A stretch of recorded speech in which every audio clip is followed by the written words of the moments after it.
Sometimes I think all of us would like to break away from social conformity and live a life alone without any responsibilities. Such a man was Josiah Clark, known by some as Old Clark or the Hermit of Moore. My name is Roland Whitted. You ask if I remember Old Clark?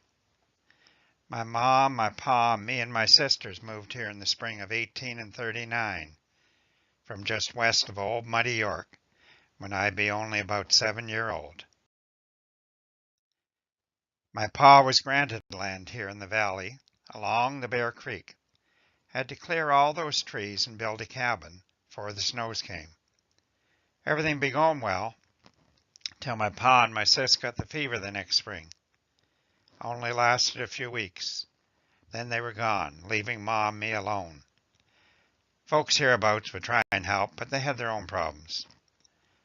Only person I knew that seemed to have no problems was a man we called Old Clark. First saw him a few months after my pa died. Dropped by and talked to Ma. How he knew about Pa's death I never knew. Found out he liked to just ramble around and call in the few settlers in our valley, along the Bear Creek, even out to the St. Clair River. He seemed to be well known around here.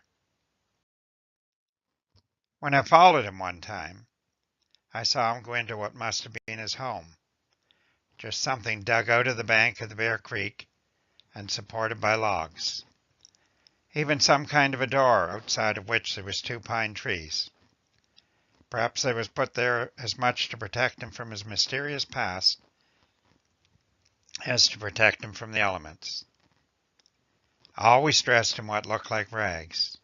By the looks of him, folks might think he didn't even have a halfpenny to call his own. While I never knew it to be true, folks said that he carried a wealth of money around his waist, hidden in a hugger, what some folks nowadays call a money belt. Then the winter that I be 10-year-old, we had the fiercest storm I ever seed in all my years. It had stormed a night and a day before Ma and I heard a bang at the door. It was Old Clark. Looked like a snowman, shivering so that Ma brought him in and got him fed and all dried out. It'd be not long afore he lay down by the fireplace and go right to sleep.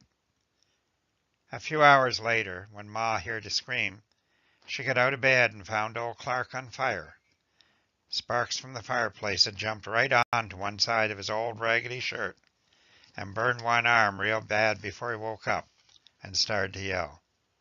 Between us, Ma and me, we was able to pull off the shirt and also took off his hugger, which was just beginning to get hot. While Ma was tending to his burns, Old Clark grabbed at his waist with his other hand and shouted out that his hugger was missing. He looked around in a panic till Ma told him it was right beside him on the table. As he grabbed for it with his good hand, the contents came loose, spilling gold coins all over the table, some even dropping to the floor. Now, as a young boy, I'd never before even seen one gold coin, let alone this many. He told me there was 82 of them there, and that they were $5 gold pieces. A real fortune to folks like Ma and me. Old Clark pleaded with the 2 of us to please not tell anyone what we'd seen. After the storm abated, he went back to his life of solitude. Now, I never told no one, even after I married about 10 years later. But in the spring of 1858, Ma accidentally let it slip that she'd seen Old Clark's fortune that he kept in his hugger. It was not my Ma's fault, but she blamed herself when the body of Old Clark was found a few weeks later. He must have really suffered. Said he was poisoned by prussic acid. 2 men was arrested, one a doctor from up in Port Sarnia, the other a settler from just east of our property. The doctor was found guilty. The hugger with the gold pieces was never found. But the story doesn't end here. It was just last year, about 30 years after the trial, that I was down in Haldimand County, where I met a man. Don't remember why, but he asked if I'd ever known a man by the name of Josiah Clark, whose wanderings many years before, used to sometimes bring him down to Niagara Falls. Seems he would stop at this man's place for a visit each time.